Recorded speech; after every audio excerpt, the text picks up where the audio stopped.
So a couple of years ago, I made a video showing people how to create arrows where the color changed depending on how far they were rotated away from a specific axis. And the idea of this was it should be used by people working in spintronics and magnetism when they want to illustrate a spin texture like a skyrmion or a domain wall. And in the comments of that, someone asked whether you could create the same effect for large arrays, particularly when you were using particle systems. And at the time, I wasn't very familiar with geometry nodes. I think they'd only come out about 6 months before I made that video. And so I wasn't aware of a way of applying this to large arrays of spins like the one that you see on the screen.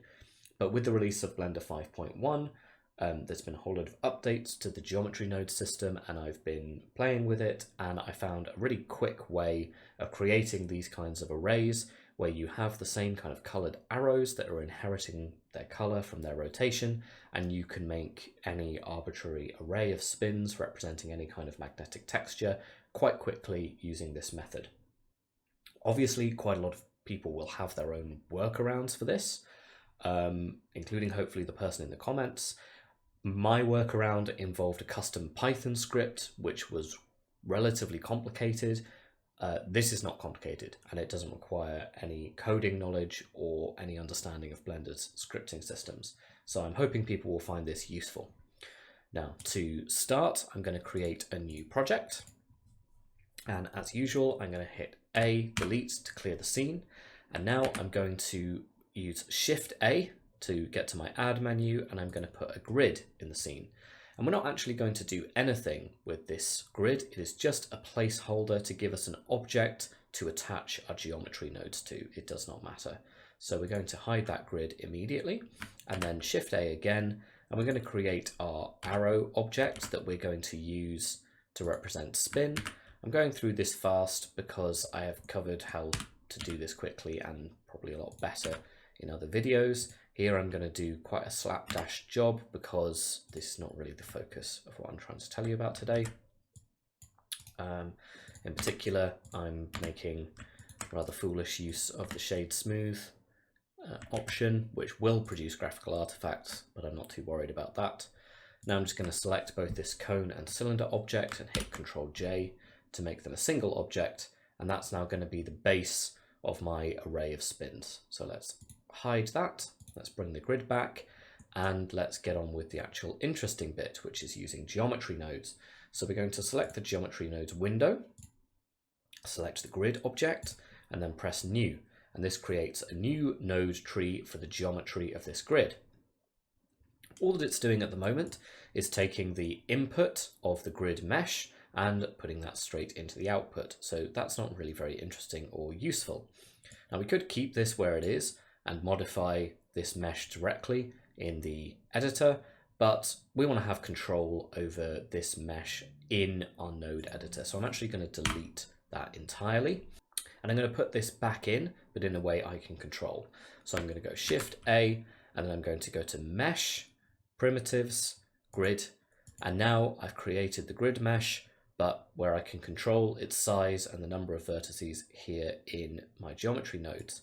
If I put that mesh straight into the geometry output, then I get my grid object back here. But I don't want to do that because I don't actually want any of this as a mesh. Instead, I want it to use this to guide the instancing of my arrow object. So first what I need to do is convert this mesh to an array of points. So I'm going to go to mesh to points and put the mesh in here. And what that's going to do is convert the vertices that make up my mesh into an array of points in space. If I take that output into the geometry, you can see that appears as these sort of diamond objects, which I can manipulate by controlling their radius. These don't matter. All that matters is that I now have an array of points, and I can use that to control the instancing of my cylinder object. What I'm going to do to make this a bit easier to work with is just make that grid a bit bigger and give it a few more vertices, and you can see that it updates just as I put information into the grid mesh node. So I don't want to render the points, I want to instance on these points. So I go here and I search instance on points and connect that. So the points array goes in here, and then it creates an instance on each point and then outputs that to the geometry. But nothing is appearing here. That's because we haven't given it an instance to actually create. So we're going to input an object info node, and this contains a pointer to a specific object in our hierarchy. So that's going to be the cylinder, and then I can take that geometry, put it into the instance, and there they are. There are the arrows. But you'll notice they look kind of weird, kind of like mushrooms. Well, that's because of this scaling that's being applied here. It's resetting the scale to 1, but of course when we created this arrow, we rescaled it manually, so its scale values are not 1, so it is resetting them. Quick fix for this is just to go to the object, Control A, that gives us our apply menu. We can apply scale to renormalize the scale, and now those arrows render correctly. But we don't want all these arrows to just point up, we want them to be rotated. And there are a number of different options as to how we could calculate that rotation, but for simplicity what I'm going to do is just have them rotate depending on how far away they are from the origin, because that's a fairly simple way of creating a sine texture or something that looks a bit like a skirmion. There are some more advanced ways of controlling that rotation, which I'll cover at the end when we get to it. So you might think what I need then is this location node, but remember this object info, that is the original object, the cylinder that is going into this object pointer. So this location only refers to the original object's rotation. It doesn't refer to any of the instances. So instead what I'm going to do is find the position read. So that is purely a position in space represented as a 3 vector. If I do my calculation of rotation and then I input it here into this rotation node, every instance will inherit a rotation that depends on its position in space. So what I need to do then is deconvolute that, sorry, unnecessary word there, just separate that vector into its x, y, z components, and then I need to turn some of these positions into a rotation. I'm going to start off just by doing the x, just for simplicity. So all I need to do then is, after I've separated that vector out, I recombine the components that I'm actually interested in. So that's the x component, and this then creates a vector. And what I'm going to do is treat that vector as if it were a Euler rotation. So the Euler rotation, for anyone not familiar with how these rotations work in Blender, if I bring back the original cylinder, the Euler rotation is this one, these 3 angles. Okay, so if I were to change the x value, it rotates. And it doesn't really matter what value I put in here, it doesn't matter how I express it, because whatever number gets put in there will just be translated into a rotation. Now what's actually happening when I do this is the number that's being put into the Euler rotation is internally being converted into a quaternion. A quaternion is a more correct version of describing the actual rotation of an object in 3D space, but it's a bit counterintuitive because it's expressed as a 4 vector rather than a 3 vector. So we tend to calculate rotations using Euler coordinates, and then they're converted into quaternions internally, so we don't actually have to worry about the 4 vector. And that's exactly what we're doing here. We're turning this into a Euler rotation, and then that's internally being converted into a quaternion rotation. And when we plug that in, we get this position-dependent rotation of the angles. But this is a bit tight. We're going all the way round in just 4 steps. That's not really what we want. So I'm going to add a math node here. It breaks my heart to say math rather than maths. I'm going to make that a divide so that as we increase this value, the period of the rotation gets longer. So there we can control how much rotation we get per step along this grid. And if we want to, we can do this in 2 dimensions. So we just replicate that divide node, plug the y position in, and then take the y into the combine x, y, z. and now we have a rotation that depends on both X and Y. So that's kind of cool. Can neaten this up a bit just by moving those. Okay, so that's how we produce this array of rotation. I have essentially just redone the work that I used to do with the hair workaround. So before geometry nodes were at the level they are now, a workaround for creating arrays like this was to use the hair system in Blender, right? And then you could basically iterate objects as hair on a mesh, but that is now pretty much redundant because we can just use the geometry node system and it's much more controllable and we don't need to use all sorts of weird workarounds. So I haven't said anything about color yet. The color we can quite easily create from this same node system. What we're going to do is we are going to store a named attribute. Okay, so this is a way of taking something that's calculated in geometry nodes, storing it as a value, and then referencing it somewhere else in your project. So we're going to store a color value, and we're going to store it as an instance. Selecting those two options, that means we can input a color value into this value slot, and then that will be saved against every instance that's created in this instancer.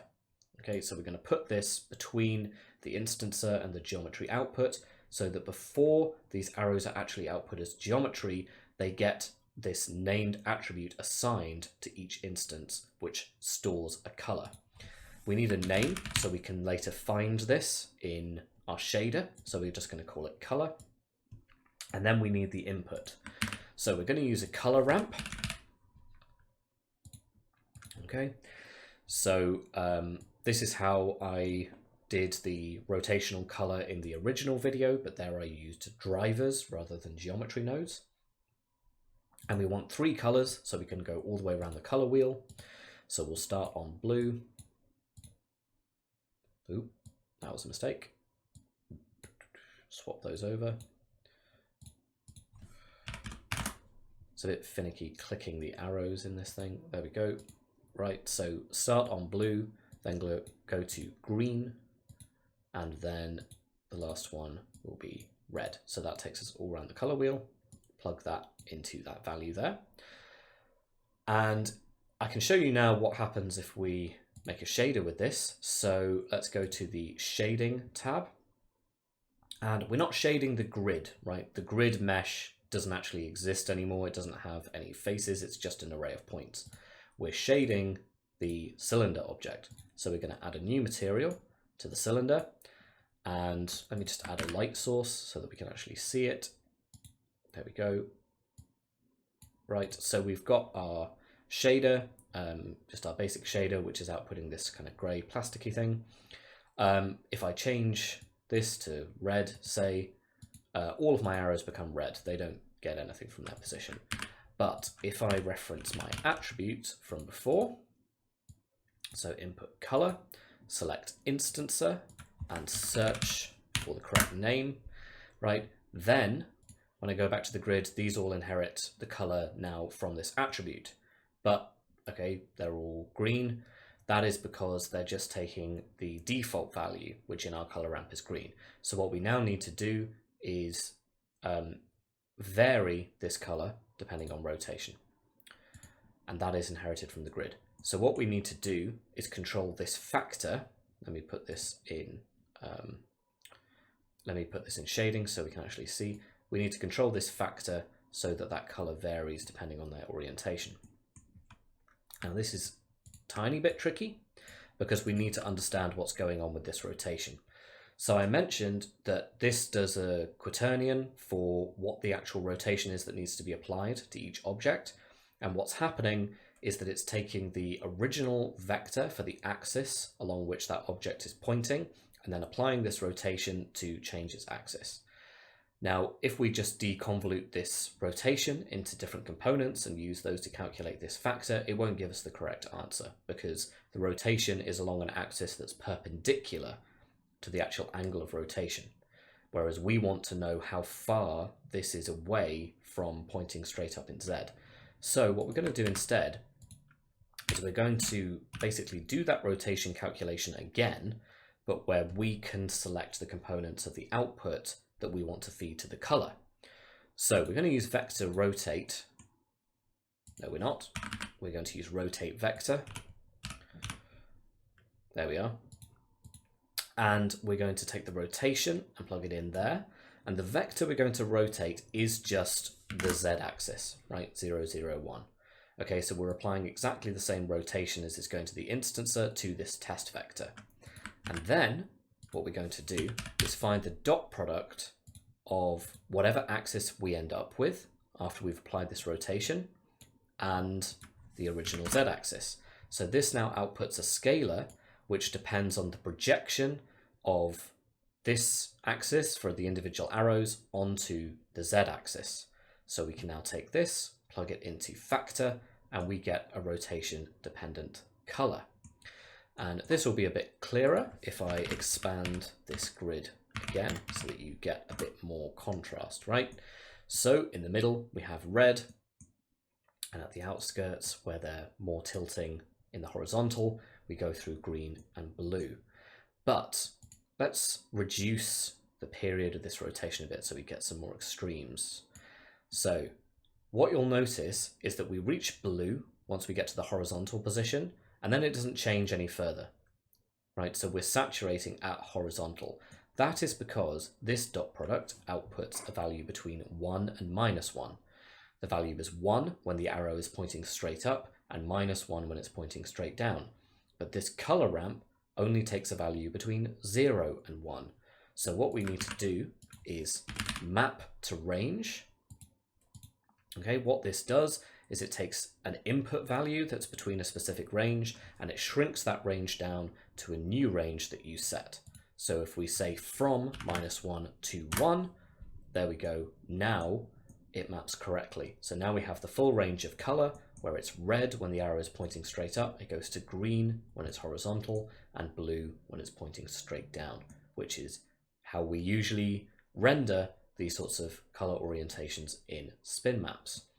So that's it. That is how you create an array of spins using geometry nodes and color them depending on their rotation. There's a couple of cleanups I would do. We've got a lot of clipping here, so I'm just going to reduce this scale a little bit to make that a bit neater. Okay, probably a bit more actually. There we go. Now they're not clipping into each other. And just to make this look kind of cool, we can expand it even further just by changing the parameters of our grid. There we go. Now we have some sort of big periodic object with, I don't know, what would those be? Skyrmions and anti-skyrmions or something like that. So I hope this was helpful. Oh, I promised that I would talk about different ways of inputting data into this calculation. So if you want a different way of inputting rotations, maybe if you've done a simulation, for example, that gives you an array of spin orientations in your magnetic material, you can simply use as an input an imported text file that contains an array, or if you have line drawings or things, you can use these different inputs. But if you're using the output of a Mumax simulation or something, you can just get it to generate the spin angles as an array and then input that as a text file, deconvolute the rows and columns, and then input those as your rotation values, and this should all still work. I have not yet done that because I don't really work with Mumax very much, but I'd be very interested to know if someone tries that and gets a good result. So I hope that's been helpful, and do let me know if you try this out and it works, or if you have more efficient ways of doing some of these steps. I would be super interested in hearing that as well. So thanks very much. Bye.